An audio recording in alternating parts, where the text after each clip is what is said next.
Hello friends, welcome to कार की classes. आज डेट है 27 फरवरी 2021 और देख लेते हैं इंडियन एक्सप्रेस के इंपॉर्टेंट आर्टिकल्स जो आज हम डिस्कस करेंगे एडिटोरियल और आइडिया पेज से। फर्स्ट आर्टिकल है दिल्ली एंड इस्लामाबाद और दूसरा आर्टिकल है द मोदी डॉक्ट्रिन। ये दोनों आर्टिकल्स अभी कल ही जो स्टेटमेंट डिक्लेयर किया गया है, कल का मतलब परसों जो स्टेटमेंट डिक्लेयर किया गया था जिसमें ये पाकिस्तान और इंडिया के बीच में सीज़ फायर एग्रीमेंट 2003 उसको एक बार फिर से रिवाइवल मिला है। और सीज़ फायर अल्टीमेटली 8 साल के बिना बातचीत के टेन्योर के बाद में ये एक एग्रीमेंट निकल के आना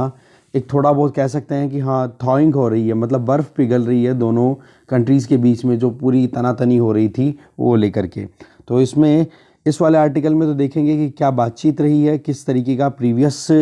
एक्सपीरियंस रहा है और साथ में अभी यूएसए में जो एडमिनिस्ट्रेशन चेंज हुआ है उसका क्या असर है। और इस तरफ हम पूरा टाइमलाइन को स्टडी करेंगे कि जब से जो करंट रिजीम चल रहा है 2014 में आया था तब से लेके अब तक कितना क्या इंडिया और पाकिस्तान के बीच में रिलेशनशिप में डेवलपमेंट्स रहे हैं, कौन कौन से वो जानेंगे। तो दो आर्टिकल्स इस पेज से डिस्कस करेंगे। बाकी नीचे कॉशियसली अग्रेसिव,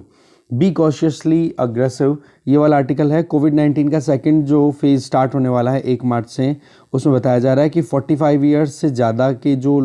लोग हैं जिनको कोई ऑलरेडी कोई बीमारी है, मतलब कोमॉर्बिडिटी से ग्रसित हैं, उन लोगों को वैक्सीनेशन मिलेगा और साथ में 60 साल से ज़्यादा उम्र के लोगों को वैक्सीनेशन मिलेगा। तो ये तो इसके बारे में है। बाकी यहाँ पर ये बताया जा रहा है कि जो भी ग्लिचेस का सामना करना पड़ा था उन ग्लिचेस को भी पहले क्लियर कर दो। कोविन नाम से एक सॉफ्टवेयर है या प्लेटफॉर्म है जिस पर कोविड वैक्सीनेशन से रिलेटेड पूरा डेटा रखा जाता है। साथ में इंटरनेट से रिलेटेड प्रॉब्लम है आई फर्स्ट फेज़ में देखने को मिली, मतलब जो भी ग्लिचेज आई, जो भी प्रॉब्लम आई नेटवर्क कनेक्टिविटी इनसे रिलेटेड, तो उनको सॉर्ट आउट करने की ज़रूरत है। इसलिए कॉशियसली मतलब सावधानी पूर्वक आगे बढ़ने की ज़रूरत है। आर्टिकल डिस्कस नहीं करेंगे, ये आर्टिकल भी हम डिस्कस नहीं करेंगे, ये भी डिस्कस नहीं करेंगे। एडिटोरियल से 2 आर्टिकल, फिर आगे चलते हैं आइडिया पे। आइडिया पेज पे फिर से ये दोनों आर्टिकल्स हैं, दोनों के दोनों जो बिग टेक कंपनीज पे जो रेगुलेशन के लिए अभी लॉज जो डिक्लेयर किए गए थे परसों, तो उन्हीं के ऊपर ये दोनों आर्टिकल है। देखेंगे एक में कुछ डेमोक्रेसी और ये जो टेक्निकल जाइंट कंपनीज हैं इनके बीच में खींचतान को लेकर की बात है इंडियन पर्सपेक्टिव में। और इधर ये देखेंगे कि अभी जो करंट लॉज लाए गए हैं ये बहुत सोच समझ करके और करंट सिनेरियो को ध्यान में रख करके लाए गए हैं। ऑस्ट्रेलिया में, यूके में इस तरीके के ट्रेंड ऑलरेडी चल रहे हैं और इसी को ध्यान में रखते हुए इंडिया ने भी अपनी तरफ से अपनी खुद की सॉवरेनिटी, टेरिटोरियल इंटेग्रिटी, इन सबको प्रोटेक्ट रखते हुए, सिक्योरिटी ऑफ द नेशन ये ध्यान में रखते हुए ये रूल्स डिक्लेयर किए हैं। तो देखेंगे दोनों आर्टिकल्स को। और नीचे वाला ये वाला आर्टिकल है ये हम डिस्कस नहीं करेंगे। तो टोटली 4 आर्टिकल से देखते हैं एक एक को डिटेल में। फर्स्ट आर्टिकल है दिल्ली एंड इस्लामाबाद। इंडिया और पाकिस्तान ने एक जॉइंट रिकमिटमेंट दिखाया है 2003 के सीज़ फायर एग्रीमेंट के लिए। और उसमें एक अभी जो स्टेटमेंट डिक्लेयर किया है उसको कहा है स्ट्रिक्टली ऑब्जर्व करेंगे, मतलब उसकी बात को पूरा अप्लाई करने की कोशिश की जाएगी। इससे क्या होगा, एक ट्रूस आएगा, एक शांति स्थापित हो पाएगी लाइन ऑफ कंट्रोल के दोनों तरफ। और इसमें आप देखोगे ये म्यूचुअली बेनिफिशियल होगा, दोनों को बहुत फ़ायदा पहुंचाएगा और सस्टेनेबल पीस के लिए भी बहुत ज़्यादा काम करने वाला है। देखो अल्टीमेटली अगर देखें प्रीवियसली पूरा जो टेन्योर निकला है अभी 2008 के बाद में, जब से मुंबई टेरर अटैक हुआ है उसके बाद में अभी तक, ठीक है, तो लगभग 2020 तक 5000 बार पाकिस्तान ने सीज़ फायर वायलेशन किया जिसमें बहुत सारे सिविलियंस की डेथ हो गई। इंडिया ने भी रिटेलिएट किया और बहुत सारे लोगों की डेथ उधर बॉर्डर के उधर मतलब पाकिस्तान की तरफ भी हुई। रिलेशनशिप एक तरीके से फ्रीज हो गई दोनों के बीच में जब 2008 मुंबई टेरर अटैक हुआ था ताज होटल पे, वो आपको पता है ही। तो उसके बाद में फिर दोनों कंट्रीज़ के बीच में रिलेशनशिप बिल्कुल एक बार रुक से गए थे। फिर अपनी तरफ से कोशिश की गई थी जो करंट रिजीम है उसके द्वारा कि पाकिस्तानी लीडरशिप के साथ में एंगेजमेंट और करी जाए, बट उसके बाद में आप देखोगे पठानकोट एयरबेस पे अटैक हुआ, उसी के साथ उसकी वजह से फिर एलओसी पे फिर हीटिंग बढ़ गई, दोनों के बीच में और ज़्यादा फायरिंग होनी या फिर जो कैजुअलिटीज़ थी वो बहुत ज़्यादा बढ़ने लग गई। मिलिट्री टू मिलिट्री डिसीजन अगर लिए गए हैं तो इसमें एक चीज़ हम ध्यान रख सकते हैं कि यहाँ पर डेफिनेटली जो बैक चैनल टॉक्स चल रही थी, जो डिप्लोमेटिक रिलेशनशिप थी वो एक बार रुके हुए थे, बट फिर भी थोड़ी बहुत बातचीत चल रही थी। उसी का रिजल्ट ये है कि मिलिट्री टू मिलिट्री ये जो डिसीजन लिया गया है कि कैसे भी करके अब लॉसेस को कम करना है हमें, सीज़ फायर एक बार फिर से रिवाइवल में आया है। तो इसका एक वजह क्या है, बैक चैनल कॉन्वर्सेशन। तो बातचीत करना अपने आप में बहुत इंपॉर्टेंट है। देखो जब से जम्मू एंड कश्मीर का स्टेटस जो है उसको चेंज कर दिया गया, स्टेट से उसको बाइफरकेट करके 2 यूनियन टेरिटरीज़ में कन्वर्ट कर दिया गया है अगस्त 2019 में। तब से लेकर पाकिस्तान अब तक एक ही चीज़ के ऊपर फंसा पड़ा था कि हम लोग कश्मीर को आज़ाद करवा करके रहेंगे, वो सारी बातें, ठीक है। इसी चीज़ को लेकर के पाकिस्तान ने फिर अपने स्टांस जो थे वो वर्ल्ड लेवल पर भी बहुत ज़्यादा क्रिएट करने की कोशिश की कि हाँ इंडिया को डिफेम किया जाए। बट वो बात अलग है कि केवल एक मतलब जो इस्लामिक कंट्रीज़ है, फॉर एग्जांपल मलेशिया हो गया एक हो गया टर्की और साथ में पाकिस्तान, इन सब ने मिलकर के इस कश्मीर के मुद्दे को बहुत ज़्यादा हाईलाइट करने की कोशिश की, बट सक्सेस ज़्यादा मिली नहीं है। बट सीज़ फायर वायलेशन की अगर बात करें तो इसका मेन काम क्या होता था कि जो मिलिटेंट्स है ना उनका इनफिल्ट्रेट कराना, मतलब कि पाकिस्तान की बॉर्डर से उधर जो लड़ाके हैं उनको तैयार कर लिए। अब इंडिया में कैसे एंटर कराया जाए, तो बोला आर्मी को आप एंगेज कर लो, तो पाकिस्तानी मिलिट्री जो है वो फायर करके और इंडियन आर्मी को एंगेज कर लेती और फिर बाद में ये मौका देख करके लड़ाके इंडिया में घुस जाते और फिर वो आतंकवादी गतिविधियों को अंजाम देना शुरू कर देते थे। तो इनफिल्ट्रेशन के अटैम्प्ट जो थे वो करने, मतलब मिलिटेंट्स को इंडिया में घुसाना और फिर बाद में जो कश्मीर के यूथ हैं उनको रेडिकलाइज करना। तो उसके चलते क्या होता था कि ये सीज फायर ज़्यादा हुआ करता था क्रॉस बॉर्डर टेररिज्म को प्रमोट करने के लिए। बट ये जो एग्रीमेंट है इंडिया और पाकिस्तान के बीच में, इसके पीछे एक वजह और भी है जिसमें बाइडेन एडमिनिस्ट्रेशन का आना, जिन्होंने क्लियरली आते ही एक स्टेटमेंट दे दिया कि दोनों कंट्रीज़ को डीएस्केलेट करना चाहिए, परिस्थितियों को समझना चाहिए और ज़्यादा गर्मा गर्मी नहीं दिखानी चाहिए एलओसी का क्रॉस। और इसी चीज़ को ध्यान में देख करके पाकिस्तान को भी एक आशा मिली है कि कहीं अगर हम लोग अगर थोड़ा बहुत भी इंडिया के साथ में रिलेशनशिप को अगर काम डाउन करते हैं, तो अफ़गानिस्तान से जो यूएस से अपनी ट्रूप्स को निकालने की बात कर रहा था डोनाल्ड ट्रंप रिजीम के टाइम पे, तो मतलब वहाँ पर अब अगर थोड़ा बहुत पॉजिटिव आउटकम भी मिलता है तो घाटा क्या है। क्योंकि अगर अफ़गानिस्तान से यूएसए के ट्रूप बाहर जाते हैं या फिर नेटो के ट्रूप्स अगर बाहर जाते हैं, तो उसमें एक चीज़ निकल के आती है कि तालिबान का रूल अगर आता है फिर से, क्योंकि तालिबान की डोमिनेंस बहुत ज़्यादा हो चुकी है अफ़गानिस्तान में, ठीक है। तो उस केस में अगर तालिबान आता है तो तालिबान के क्या पाकिस्तान के साथ अच्छे रिलेशन है, तो पाकिस्तान उस तरीके से अपनी खुद की एक सेटिंग सेट करना चाह रहा है। रही सही में आप देखोगे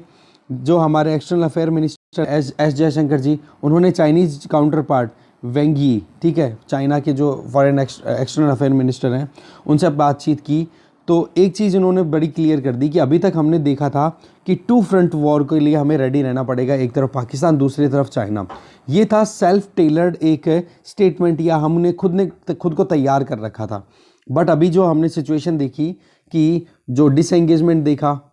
एलएसी के अक्रॉस में पेंगोंग शो और बाकी जो और दूसरे फ्रिक्शन पॉइंट्स है जहाँ पे बातचीत चल रही है कि और डिसएंगेजमेंट हो जाए, जो ट्रूप्स हैं उनको विड्रॉ कर लिया जाए, और साथ में अब पाकिस्तान के साथ में सीज़ फायर होना, ये दोनों कहीं ना कहीं डीकपल्ड मैनर में हैंडल कर पाया है इंडिया। और इसी चीज़ को कहीं ना कहीं सेपरेटली आगे भी कंटिन्यू करना पड़ेगा या कंटिन्यू करेंगे इंडियन डिप्लोमेट्स या इंडियन स्टैब्लिशमेंट। बट पॉइंट यहाँ पे आ जाता है कि पाकिस्तान जो है ना, इस तरीके का एक कंट्री है जिसने जब कभी भी पहले कुछ भी एक तरीके के ऐसे कदम उठाए ना कि जिसमें जहाँ पे थोड़ी पीस स्टैब्लिश करने की बात आई हो एलओसी में, उसके कुछ दिनों बाद में ही पाकिस्तान ने कुछ ऐसे काम किए हैं जिससे कि रिलेशनशिप और ज़्यादा बिगड़े हैं। तो हमें इस चीज़ को ध्यान में रखने की ज़रूरत है कि कहीं फिर से ये स्पॉइलर अटैम्प्ट तो नहीं है, क्योंकि कश्मीर के लोगों को शांत रखना, कश्मीर के लोगों को अच्छी ज़िंदगी देना, ये इंडिया की फर्स्ट प्रायोरिटी है। बट उस केस में अगर पाकिस्तान अपनी तरफ से कोऑपरेट करता है तो वेलकम है, बट पाकिस्तान का जो प्रीवियस रिकॉर्ड है वो बहुत ही घटिया रहा हुआ है, तो हमें थोड़ा सोच समझ के आगे बढ़ने की ज़रूरत है। आगे चलते हैं। नेक्स्ट आर्टिकल है द मोदी डॉक्ट्रिन आर्टिकल, लिखा है अमिताभ मट्टू ने। देखो जॉइंट स्टेटमेंट जिसमें हमने अभी देखा कि जो director general of military operations है इंडिया और पाकिस्तान की तरफ से एक रीट्रेटिंग कमिटमेंट है, फिर से उन्होंने रिवाइवल किया है कि जो सीज़ फायर एग्रीमेंट साइन हुआ था 2003 में उसको स्ट्रिक्टली ऑब्जर्व किया जाएगा, उसको फॉलो किया जाएगा, जिससे कि सीज़ फायर कर लिया जाएगा एलओसी के अक्रॉस में। तो आप देखोगे ये बायलैटरल रिलेशनशिप में एक फ्रेश थॉ है, एक थोड़ा रिलैक्सेशन देखने को मिल रहा है दोनों कंट्रीज़ के बीच में जो खींचातान हो रही थी कंटिन्यूसली पिछले कई सालों से, ठीक है। तो अगर ये देखो तो ये कहीं ना कहीं इनोक्यूअस तो है, दैट मीन्स हार्मलेस तो होगा बातचीत में। बट पॉइंट ये है कि देखो बातचीत चल रही थी बैक चैनल पे, जो डिप्लोमेट्स थे उनके बीच में बातचीत हो रही थी, जैसे कि हमारे जो सिक्योरिटी एडवाइज़र हैं, national security advisor Arijit Doval ji, उनकी एंगेजमेंट चल रही थी कंटिन्यूसली। और उसी को ध्यान में रख करके फिर पाकिस्तान की तरफ से भी एक कदम उठाया गया जिसमें देखोगे तो अल्टीमेटली रिजल्ट ये निकल के आ रहा है कि सीज फायर एग्रीमेंट है उसको फिर से स्ट्रिक्टली इम्प्लीमेंट करने की बात की जाएगी। बट जो अभी का जो करंट रिजीम है उसको अगर हम प्रीवियस रिजीम से भी कंपेयर करें तो ऐसी बात नहीं है कि करंट रिजीम बिल्कुल वीक है, राइट। क्योंकि इंदिरा गांधी का टाइम जब था तो उस टाइम पर हमने 1971 के टाइम पे जब बांग्लादेश का लिबरेशन करवाया था तो उसके बाद में पाकिस्तान के साथ हमारे रिलेशन बहुत बिगड़ चुके थे, एबिसिमल हो गए थे, बहुत लो बॉटम लो चले गए थे।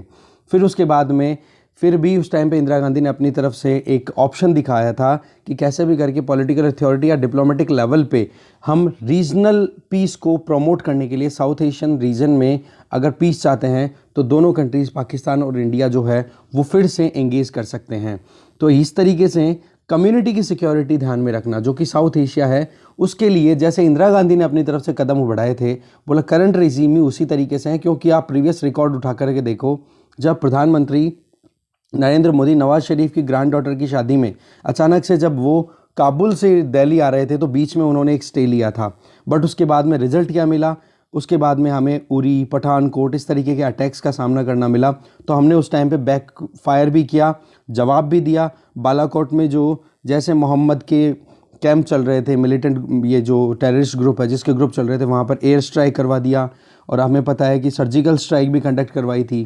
इन चीज़ों से क्या क्लियर होता है कि करंट रिजीम जो है वो पीस भी चाहता है, बट साथ में वो भी है कि अगर हमारे साथ में कोई बुरा करेगा तो उसको हम झेलेंगे नहीं। एग्जैक्टली वही बात है, कैरेट एंड स्टिक वाली बात, कि अगर आप हमसे अच्छे रिलेशन रखोगे तो सबके साथ में अच्छे रिलेशन हम रखने के लिए तैयार हैं, और कोई हमारे ही इंटरेस्ट को अगर हार्म पहुंचाएगा तो हम लकड़ी से मारेंगे। दैट विल बी ट्रीट, मतलब उनको ट्रीट करेंगे हम स्टिक्स से, राइट। और स्टेटमेंट जहाँ पे दिया जा रहा है कि हमारा सिद्धांत ये है कि हम घर में घुस के मारेंगे। वो कैसा है कि भाई अगर हम लोगों को आप परेशान करोगे तो हम भी चुप बैठने वालों में से नहीं है। तो ये डीजीएमओ का स्टेटमेंट है ना, ये बहुत ज़्यादा इंपॉर्टेंट है कि confidence building measures point of view से देखें कि दोनों कंट्रीज़ में जो डिस्ट्रेस था या फिर सीज फायर वायलेशन हो रहे थे लगातार एलओसी के अक्रॉस, वो कहीं ना कहीं एक बार रुकेंगे तो कम से कम बातचीत होने का एक मौका तो मिलेगा।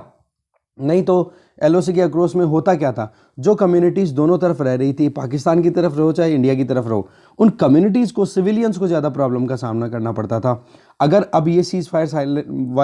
वायलेशन नहीं होता है तो देखो, और आशा भी है कि लेटर एंड स्पिरिट में इसको माना जाए, तो उससे क्या होगा, जो कम्युनिटी वहाँ आसपास में रह रही है वो लोग आसानी से ज़िंदगी बिता पाएंगे। और हाँ, धीरे धीरे भी अब जो डिप्लोमेटिक रिलेशंस हैं, जिसमें हमें पता है कि जो पाकिस्तान के हाई कमिश्नर इंडिया में थे, इंडिया के हाई कमिश्नर पाकिस्तान में थे, उनको एक दूसरे ने रिटर्न कर लिया था। अब डिप्लोमेटिक लेवल पे कोई एंगेजमेंट नहीं है। जब से हमने आर्टिकल 370 को एब्रोगेट किया है अगस्त 2019 में, तब से कोई रिलेशनशिप डिप्लोमेटिक लेवल पे बातचीत नहीं चल रही है। तो उस केस में अगर ये सीज फायर एग्रीमेंट होता है और लेटर एंड स्पिरिट में अगर ये एग्जीक्यूट होता है, इंप्लीमेंट होता है, तो उस केस में दोनों कंट्रीज जो हैं वो कहीं ना कहीं आगे अपने रिलेशनशिप को और बेटर कर पाएंगे। देखो, हमें कहीं जो साइनिक्स हैं, साइनिक्स का मतलब होता है एक तरीके से जो लोग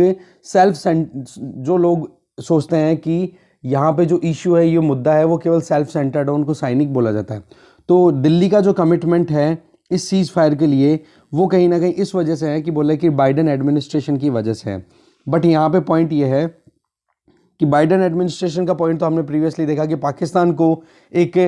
आते ही ये कहा, मतलब पाकिस्तान के इंडिया को कहा कि एलओसी, इंडिया और पाकिस्तान दोनों को कहा कि एलओसी के अक्रॉस आप थोड़ी सी पीसफुल माहौल बनाओ, जिससे कि आप इजीली एक को एग्जिस्टेंस इंश्योर कर सको, पीसफुल को एग्जिस्टेंस इंश्योर कर सको। और पाकिस्तान का सीधा सामने देखा कि काबुल से जैसे ही या फिर अफगानिस्तान से अमेरिकन मिलिट्री अगर वहाँ से निकलती है तो उसका फ़ायदा पाकिस्तान फिर लेने का पूरा कोशिश करेगा। तो उस चीज़ से लेकर के ये बात कही जा रही है कि बाइडेन एडमिनिस्ट्रेशन के प्रेशर में आके ऐसा कुछ किया जा रहा है। बट यहाँ पर राइटर बोलना चाह रहे हैं कि जब 1990s के टाइम पे हमारे कोalition गवर्नमेंट चल रही थी, इतनी वीक हमारे रिजीम हुआ करते थे, उस टाइम पर क्लिंटन एडमिनिस्ट्रेशन ने बहुत कोशिश की थी कि इंडिया को झुकाया जाए। बट इंडिया जब पीवी नरसिम्हा राव जी के टाइम पे तब ही नहीं झुका, तो अब तो पूरी मेजॉरिटी है गवर्नमेंट के पास में, अब तो झुकने का कोई चांस ही नहीं बनता। ठीक है, तो यहाँ पर अमेरिकन डिप्लोमेसी का, हाँ, ये ज़रूर हो सकता है कि रिलेशनशिप को बेटर करने के लिए अगर एक कोई किक स्टार्ट लेना चाहे तो उनको रोकना नहीं चाहिए, उनको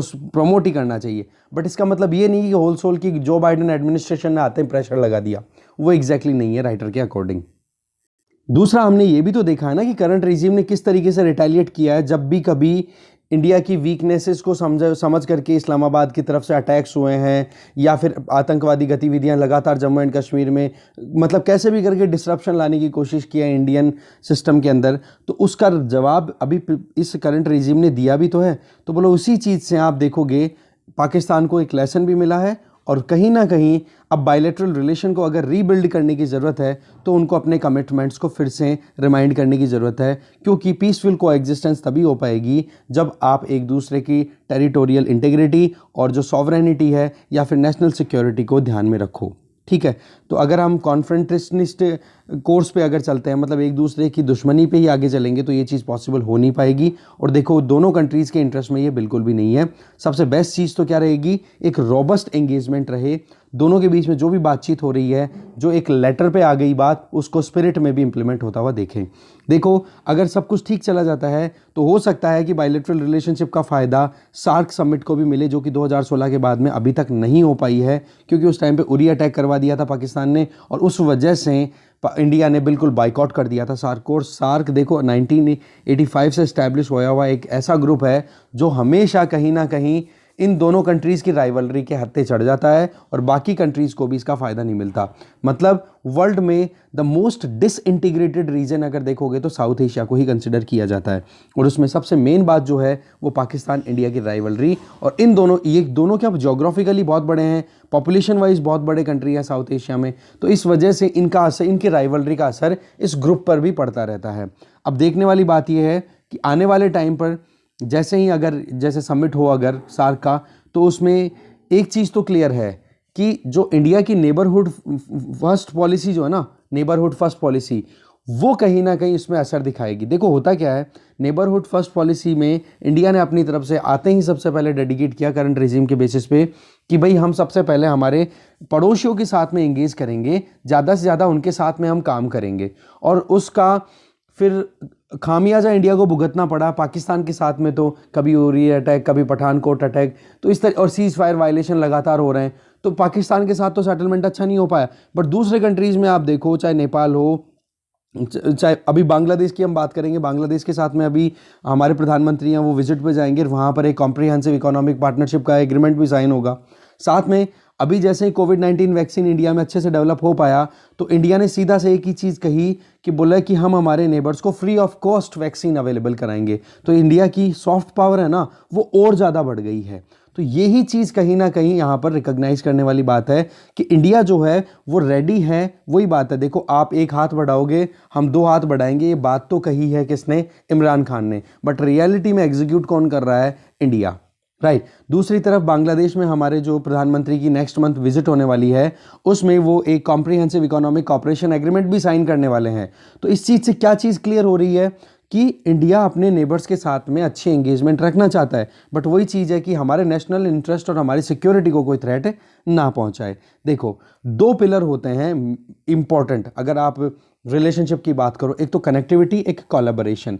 ये आइडिया दिया हुआ था जर्मन पॉलिटिकल साइंटिस्ट रहे हुए कार्ल ड्यूस ने, ठीक है। उन्होंने ये बोला था, क्योंकि उस टाइम पे क्या था, जर्मन पॉलिटिकल थिंकर्स की क्या सोच थी वर्ल्ड वॉर्स के टाइम पे, कि अगर आपको एंगेजमेंट लेकर के आनी है तो दो पिलर्स इंपॉर्टेंट होते हैं। एक तो कनेक्टिविटी होनी चाहिए, लोगों के बीच में बातचीत लगातार हो, ट्रेड हो, कैसे भी करके एंगेजमेंट हो, और एक जो स्टैब्लिशमेंट है, जैसे सरकारें हैं, उनके बीच में कोलैबोरेशन, और बड़े प्रोजेक्ट पे साथ मिलकर काम करोगे तो ऑटोमेटिकली बायलैटरल रिलेशनशिप अपने आप इंप्रूव होते चले जाएंगे। तो देखो इस्लामाबाद ने अपनी तरफ से जो एक्सप्लिसिट कमिटमेंट दिए हैं कि वो वायलेंस का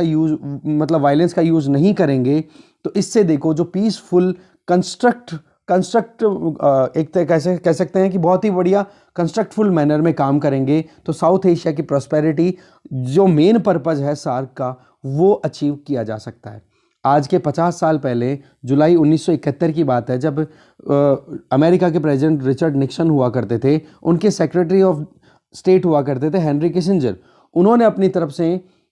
वियतनाम वॉर चल रहा था, और उसी टाइम पर आपको पता है कि वियतनाम वॉर में एक आइडियोलॉजिकल इशू था, एक तो डेमोक्रेसी और एक कम्युनिज्म। तो कम्युनिज्म को कहीं ना कहीं चाइना और यूएसएसआर दोनों प्रमोट कर रहे थे। तो उस वियतनाम वॉर को साइलेंट करने के लिए क्या किया था, निक्सन ने विजिट की थी कहाँ पे, चाइना की, मतलब बिल्कुल शांति से चुपचाप चले गए थे। बट उस चीज़ को लेकर के इस्लामाबाद बहुत नाराज़ हुआ था, क्योंकि उसमें वजह क्या थी कि इस्लामाबाद को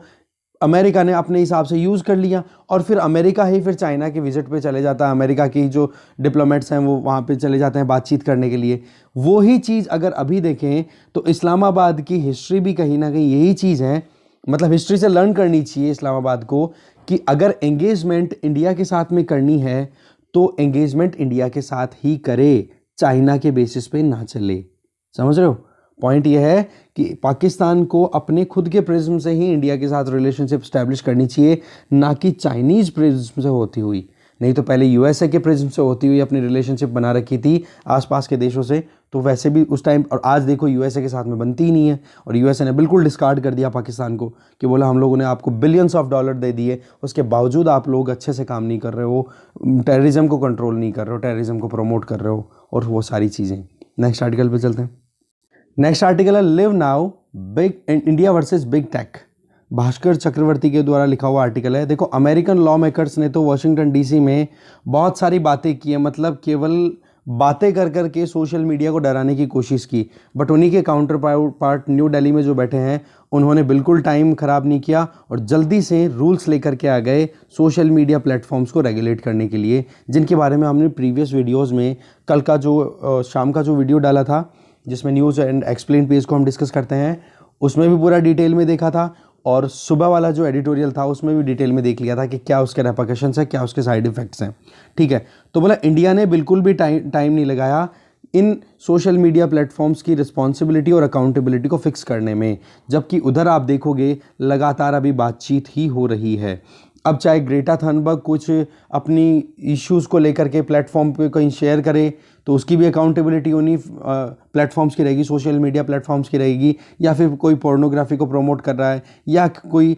वुमेन की जो डिग्निटी है उनके अगेंस्ट में कुछ करने की कोशिश कर रहा है, या फिर इंडिया की इंटेग्रिटी, डिफेंस, सिक्योरिटी, सॉवरेनिटी, इसको, या साथ में जिस कंट्री के साथ में इंडिया के अच्छे रिलेशंस हैं उन फ्रेंडली रिलेशंस को अगर डिटेरियोरेट करने की कोई कोशिश करेगा इन सोशल मीडिया प्लेटफॉर्म्स के थ्रू, तो इन प्लेटफॉर्म्स को ही उस पर एक्शन लेने की ज़रूरत है। इसी चीज़ के लिए ये रूल्स हैं वो लाए गए हैं कि इन प्लेटफॉर्म्स का मिसयूज़ ना हो। ठीक है, तो और दूसरे वर्ड्स में अगर देखें तो गवर्नमेंट ने अपनी तरफ से बिग टेक कंपनीज़ को एक बहुत बड़ा रूम दिया है कि वो अपने आप को कंट्रोल में रखे, चाहे कोई सा भी स्पेस हो, चाहे सोशल मीडिया प्लेटफॉर्म्स हो, चाहे डिजिटल न्यूज़ प्लेटफॉर्म्स हो, या फिर ओटीटी हो, तीनों को रेगुलेट करने की बात की गई है। ठीक है, गवर्नमेंट, और ये जो मेन रिजल्ट है ये जो मेन अभी जो रूल्स आए हैं इसका मेन वजह क्या है, जो लेटेस्ट वजह है, होने को तो पूरा डेवलपमेंट है पिछले कई सालों से, ऐसी बात नहीं अभी से है, बट मेन जो ट्रिगर मिला है वो ट्विटर और गवर्नमेंट ऑफ इंडिया के बीच में जो अभी पूरा स्कफल हुआ है, जो खींचतान हुई है, उसकी वजह से ही निकल के है। नए रेगुलेशन की ब्यूटी क्या है, वो ये है कि इसमें मतलब जो पेस्की ट्वीट्स हैं, पेस्की का मतलब अगर कोई राइवलरी या कोई भी प्रॉब्लम अगर परेशान करने वाली है, एनोइंग ट्वीट्स हैं, उनको रेगुलेट करना। ट्वीट का मतलब केवल ट्विटर से रिलेटेड नहीं है, यहाँ पे फेसबुक पे भी अगर आप कोई पोस्ट डालते हो उससे भी रिलेटेड बात हो गई है। देखो, बिग कंपनियों को देखो ये चीज़ की तो ज़रूरत है कि उनको अब यहाँ के जो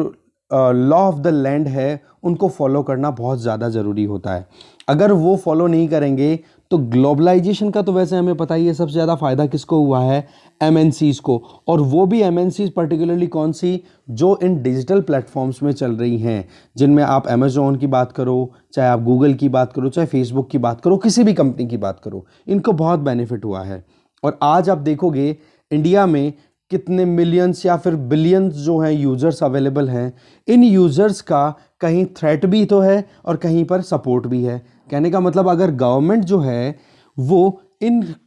प्लेटफॉर्म्स पर अगर प्रेशर बना पा रही है तो इसकी वजह क्या है, इनके प्रेशर बनाने का एक ही वजह कि भाई हमारे पास में जो आपका जो यूज़र बेस है उसका बहुत बड़ा हिस्सा इंडिया में रहता है, अगर आपने यहाँ के कानूनों को नहीं माना तो आपको यहाँ से काम करने का इजाज़त आपकी ख़त्म हो जाएगी। दूसरी तरफ इसी प्लेटफॉर्म का यूज़ करके ये जो जाइंट टेक्निकल कंपनीज़ हैं ये अपने आप को बिल्कुल ही एग्रेसिवली असर्ट करती रहती हैं, या फिर अपने आप को एक नई पावर की तरह एक तरीके से असर्ट करने में ये सक्सेसफुल हो पा रही हैं कि हम डिसाइड करेंगे कि क्या स्टेटमेंट सही है क्या गलत है। उसका बेस भी क्या है, क्योंकि इनके पास में बहुत यूज़र्स हैं, तो इनका ये मानना है कि जिस तरीके से ऑस्ट्रेलिया में थ्रेटन किया गया कि अगर हमारे खिलाफ में कोई भी कानून लाया जाता है तो हम उस कंट्री में, या ऑस्ट्रेलिया की पर्टिकुलर बात करें, वहाँ पर आपको बिल्कुल भी ऑपरेट नहीं होने देंगे या फिर न्यूज़ कंटेंट को हमारे प्लेटफॉर्म्स पे शेयर नहीं होने देंगे। तो ये तो एक खुली धमकी हो गई थी ना। तो इससे क्या हुआ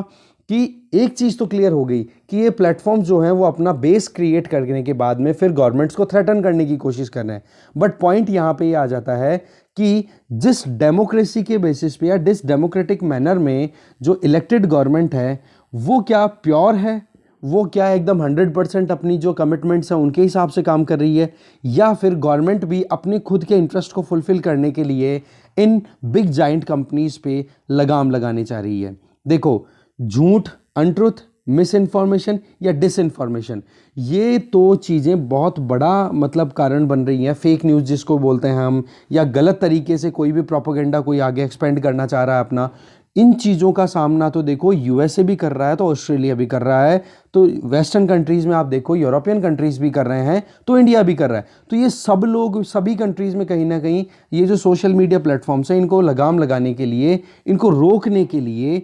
इनकी अकाउंटेबिलिटी इंश्योर करने के लिए मोर और लेस कहीं ना कहीं थोड़ा बहुत काम हो रहा है। इवन सिंगापुर, जर्मनी में भी लॉज बन रहे हैं। हाँ, फ़र्क इतना सा है कि वहाँ पर वो यूज़र की प्रिवेसी है उसको प्रोटेक्ट करने की बात कर रहे हैं। इंडिया जो है वो नेशनैलिटी या फिर नेशनल इश्यूज़ को ज़्यादा ध्यान में रख रहा है और प्रिवेसी को सेकेंडरी रख रहा है। और ऐसे ही ऑस्ट्रेलिया में मुद्दा ये है कि आप न्यूज़ हाउसेस की जो न्यूज़ यूज़ कर रहे हो उनके साथ में रेवेन्यू शेयर करो। मतलब मुद्दे अलग अलग हैं, पर जो मेन जो राइवलरी है, जो स्टैब्लिशमेंट है, गवर्नमेंट्स हैं, उनके लिए ये बड़ी कंपनीज़ हैं। क्योंकि इन बड़ी कंपनीज़ के प्लेटफॉर्म्स पे जब भी कोई उल्टे सीधे कंटेंट अगर शेयर कर दिए जाएं तो उससे क्या होता है, एक एंटी ट्रस्ट आना शुरू हो जाता है सिस्टम के अगेंस्ट में। बट राइटर यहाँ पे ये बोलना चाह रहे हैं, क्या ये बड़ी कंपनियाँ जो हैं कुछ भी कर रही हैं,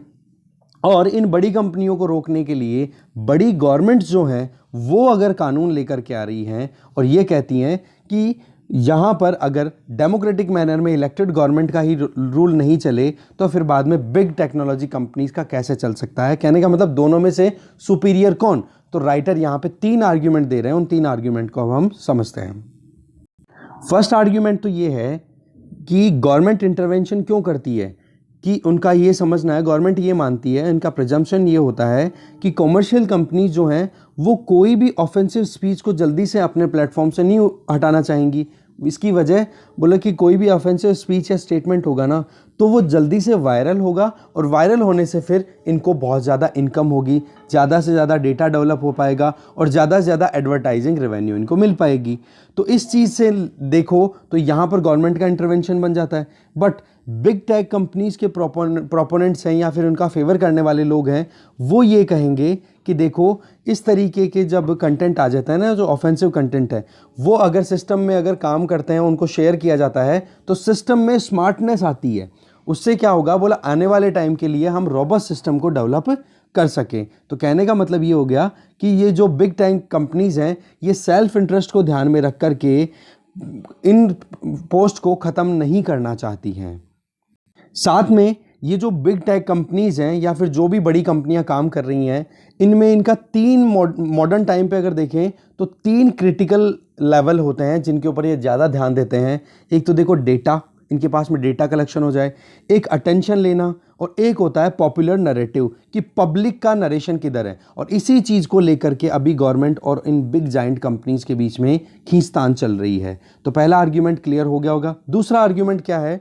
कि जो गवर्नमेंट को फेवर करते हैं वो लोग कहेंगे कि स्टेट जो हैं वो पब्लिक इंटरेस्ट में काम करते हैं, पब्लिक के गार्जियंस हैं, और एक डेमोक्रेटिक सोसाइटी में गवर्नमेंट जो है वो इलेक्टेड है, इलेक्शन के बाद में बनती है, तो गवर्नमेंट का ही काम है कि वो पब्लिक के लिए काम करे। बट इसको काउंटर जब किया जाता है जो बिग टेक कंपनीज हैं उनकी तरफ से, या उनका जो फेवर करते हैं वो ये कि बोले डेमोक्रेसी में जो economist intelligence unit democracy index है उसमें इंडिया की रैंकिंग तो 53 है और यूएसए की रैंकिंग 25 है, और दोनों को फ्लॉड डेमोक्रेसी, मतलब डेमोक्रेसी के नाम पे झूठ, उस कैटेगरी में डाल रखा है, तो ये किस बेसिस पे डेमोक्रेटिक वैल्यूज़ को प्रोटेक्ट कर पाएंगी? तो दोनों चीज़ों में आप देखोगे ये दोनों मतलब एकदम बैलेंस्ड आर्टिकल है ये, कि दोनों तरफ से फेवर और डिसफेवर की बात हो रही है। बट देखो, गवर्नमेंट ने अपनी तरफ से जो एजेंडा बनाया हुआ है, उस एजेंडा में मेन तो पर्सनैलिटी इश्यूज ज़्यादा हैं, क्योंकि अभी जो भी कॉन्फ्लिक्ट है, जैसे कि अभी जो आईटी मिनिस्टर हैं उन्होंने एक लेटर लिखा कि 1200 अकाउंट्स को आप बंद कर दो, ट्विटर को लिखा। बट ट्विटर ने जवाब दिया कि हम ऐसे बंद नहीं कर सकते, और उसी चीज़ को लेकर के फिर उन्होंने एक नैरेटिव क्रिएट कर दिया कि इस तरीके से तो हमारे जो नेशनल इंटरेस्ट है उनको अगर हार्म पहुंचाएंगे तो उस केस में तो ये टेक्निकल जाइंट कंपनी जो है वो पूरी पावर को अपने हाथ में ले लेगी, जबकि इलेक्टेड जो डेमोक्रेटिक गवर्नमेंट है उसके हाथ में कुछ रहेगा ही नहीं। दूसरी तरफ अगर देखो, बिग टेक कंपनीज की तरफ से आर्ग्यूमेंट क्या आ रहा है कि वो लोग पब्लिक इंटरेस्ट को अपहोल्ड करते हैं, पब्लिक इंटरेस्ट को बनाए रखते हैं, कि बोला कोई भी अगर इंडिविजुअल अपनी बात को रखना चाहता है तो उसको रखने के लिए हम प्लेटफॉर्म्स अवेलेबल कराते हैं, जो कि एक सुपीरियर और एक वेल बैलेंस्ड मैनर में हम अवेल कराते हैं, जो कि फ्लॉड डेमोक्रेसीज के अगेंस्ट में है या फिर फ्लॉड डेमोक्रेसीज को बिल्कुल डिनाई करने का काम करती है। और अल्टीमेटली पॉइंट ये है कि पब्लिक इंटरेस्ट को अपहोल्ड करते हुए हम सोशल वेलफेयर को बढ़ाना चाहते हैं, और इसमें वोटिंग भी करने का एक मौका मिलता है कि हाँ, आप लाइक करते हो इस स्टेटमेंट को या डिसलाइक करते हो, या फिर अपनी तरफ से यस और नो में बोलो, फेवर करते हो या डिसफेवर करते हो, तो वो एक अटेंशन भी तो मिलती है ना। तो बोला इससे क्या होता है, पब्लिक का एम्पावरमेंट होता है। ये बिग जाइंट कंपनीज की तरफ से अपना आर्ग्यूमेंट आता है। बट बिग जाइंट कंपनीज का ये आर्ग्यूमेंट है ना, पब्लिक इंटरेस्ट को अपहोल्ड करते हैं हम, तो इसके काउंटर आर्ग्यूमेंट क्या आता है कि बोले ये जो टेक्निकल इंडस्ट्री है ना, ये खुद डीपली फ्लॉड है,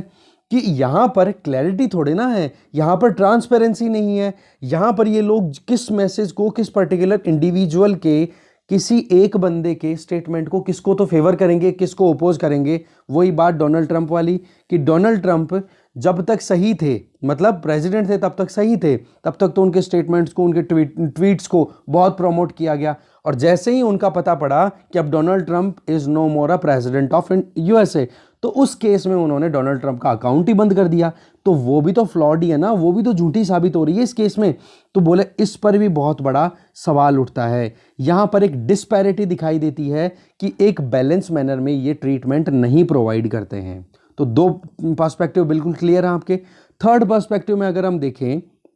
देखो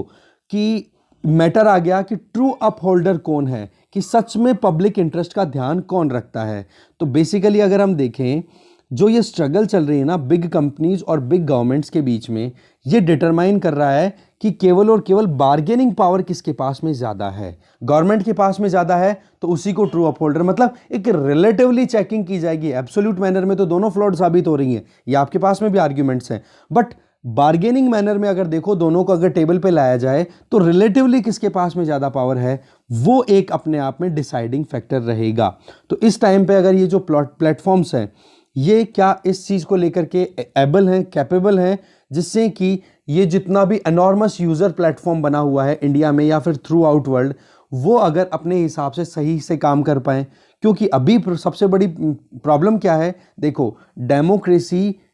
जो सिस्टम पे काम करती है उसमें हम हमारे रिप्रेजेंटेटिव्स को इलेक्ट करते हैं, और वो फिर उसके हिसाब से आगे काम करते हैं हमारे भले के लिए या हमारे प्रोटेक्शन के लिए। अब उस केस में अगर ये टेक्निकल जाइंट कंपनी जैसे गूगल, फेसबुक, इन्होंने जो थ्रेटन किया है ऑस्ट्रेलियन गवर्नमेंट को, वो थ्रेट अगर ये बनाती हैं कि हमारे पास में आपका बहुत बड़ा यूज़र बेस है और हम यूज़र बेस को एक नरेशन में ले लेंगे, हमारे फेवर में ले लेंगे, और फिर गवर्नमेंट जो कानून लाना चाह रही है उस कानून को बिल्कुल ही डिक्लाइन करवा देंगे, तो वो चीज़ तो कहीं ना कहीं एस्टैब्लिशमेंट के अगेंस्ट में हुआ कि नहीं। तो ये बहुत बड़ा चैलेंज है। तो इसमें ट्रू अपहोल्डर कौन है पब्लिक इंटरेस्ट के लिए, वो देखने वाली बात है। तो देखो, बातचीत तो बहुत सारी चल रही है। ग्लोबल डिप्लोमेसी में एक और नया चैप्टर जुड़ गया है, जहां पर ये जो जाइगेंटिक टेक्नोलॉजिकल फॉर्म्स हैं, इनका बहुत इंपॉर्टेंट रोल हो गया जियो पॉलिटिकल रिंग में, जहां पे एक तरफ तो गवर्नमेंट्स हैं, बहुत बड़ी बड़ी गवर्नमेंट्स का कोalition है, और दूसरी तरफ ये बिग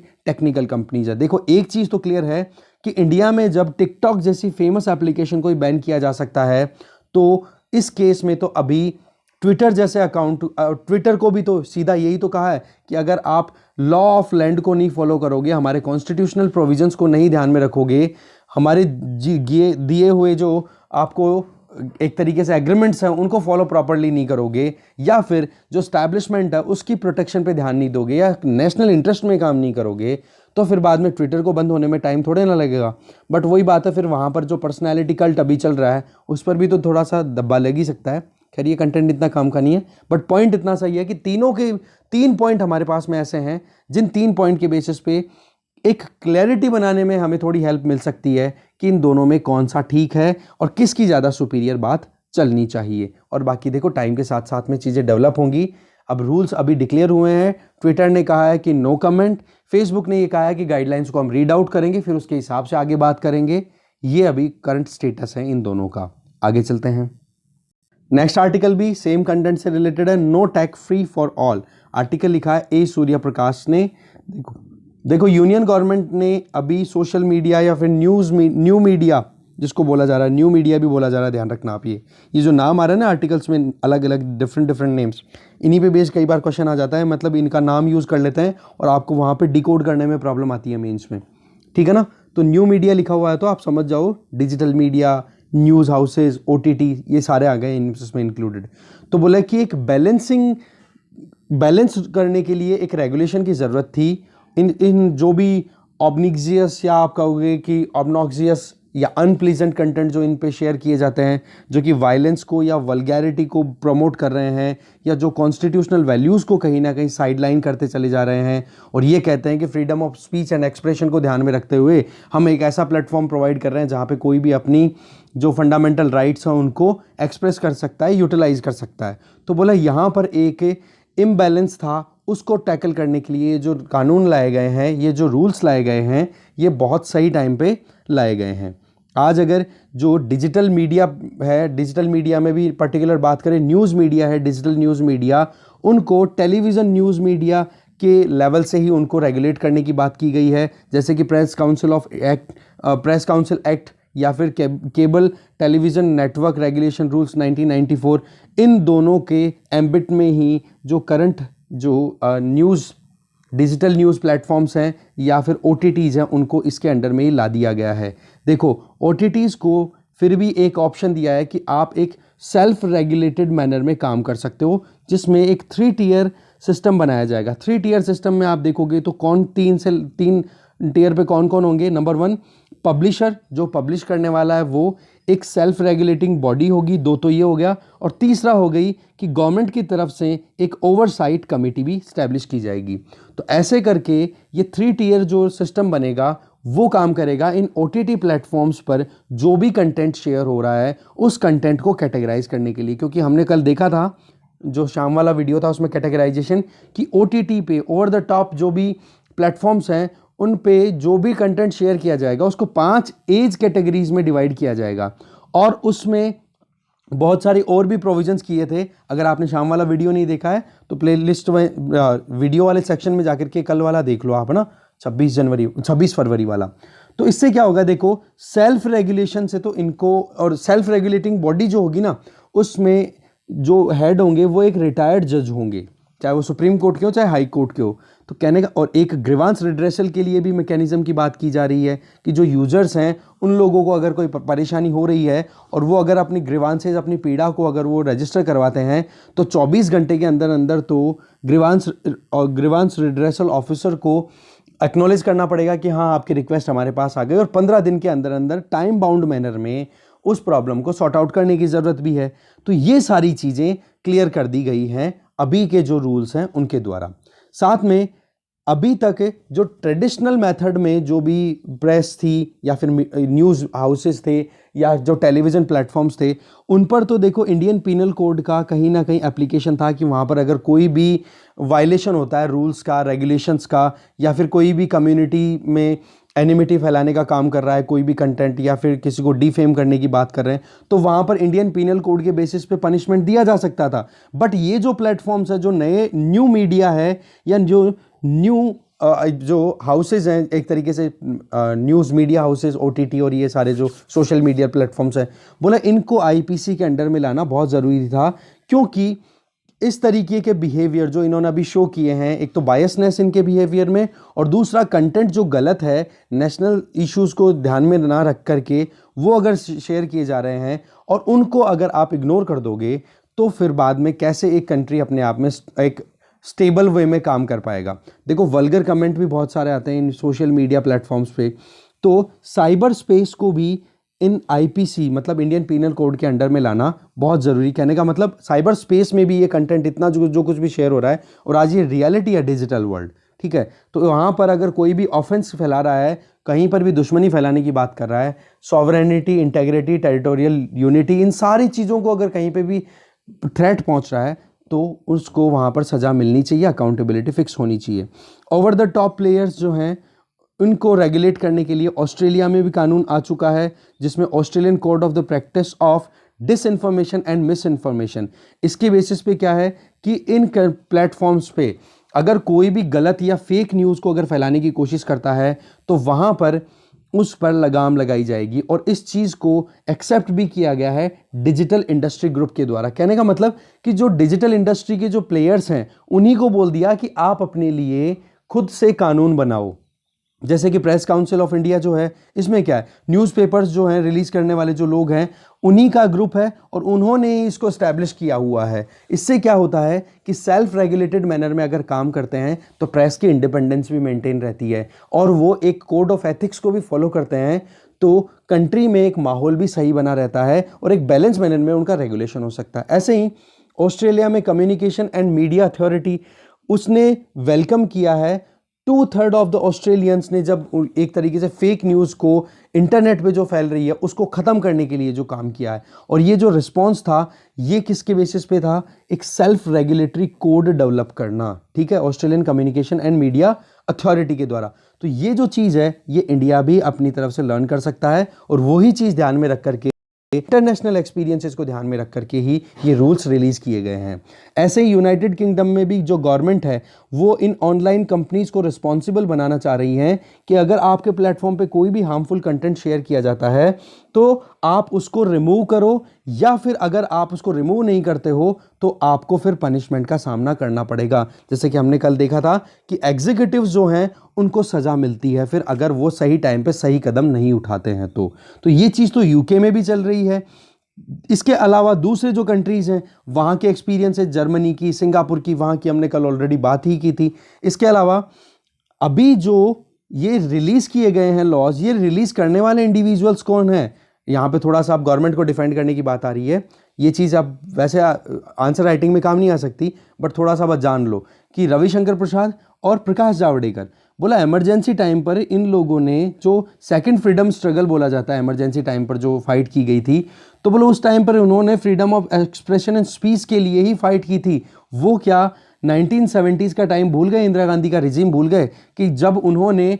कॉन्स्टिट्यूशन को फिर से अपहेल्ड करने की बात की थी कि कैसे भी करके एक अथॉरिटेरियन रिजीम ना आ जाए। बस यही चीज़ राइटर लास्ट में बोल रहे हैं कि देखो फंडामेंटल राइट्स है ना, उसी में हमारे फ्रीडम ऑफ एक्सप्रेशन एनविसाज्ड है जो कि पार्ट 3 में है, और उस पार्ट 3 के अंदर जो राइट्स दिए हुए हैं उनको इम्प्लीमेंट करना और उनकी प्रोटेक्शन करना स्टेट की ड्यूटी है। स्टेट मतलब गवर्नमेंट की ड्यूटी है। अब इस केस में अगर बिग टेक्निकल जाइंट कंपनीज अपना रोल प्ले करती हैं तो वो चीज़ उनको कौन सा डेमोक्रेटिक मैनर में इलेक्ट किया गया था, उनको कौन सा मतलब एक तरीके से एक कहता है ना कि हाँ वो पॉपुलर प्लेटफॉर्म थोड़े ना है। सुप्रीम कोर्ट ने भी अपनी तरफ से बहुत बार कंसर्न्स रेज किए हैं कि ये जो मीडिया प्लेटफॉर्म्स हैं इन पर फेक न्यूज़ बहुत ज़्यादा हो रही है या फिर इनकी वजह से अनस्टेबिलिटी बहुत ज़्यादा आ रही है, तो इनकी अकाउंटेबिलिटी फिक्स करना ज़रूरी है। तो उसी चीज़ को ध्यान में रखें। तो कॉन्स्टिट्यूशनल प्रोविजंस, अब हमारे यहाँ पर देखो आर्टिकल 19 में freedom of speech and expression given है, तो ये भी तो है ना कि आर्टिकल 19 क्लॉज 2 में उन पर रीजनेबल रेस्ट्रिक्शंस भी है। अगर पब्लिक ऑर्डर, मोरालिटी और नेशनल इंटेग्रिटी को अगर या यूनिटी को कहीं थ्रेट है तो वहाँ पर उन स्पीचेस को, उन एक्सप्रेशंस को कंट्रोल या कर्ब किया जा सकता है। तो उसी चीज़ को ध्यान में रख कर के अभी जो नए लॉज हैं बोलो वो लाए गए हैं। ठीक है, इस तरीके से डिस्कशन यहीं पे ख़त्म है। Thank you very much.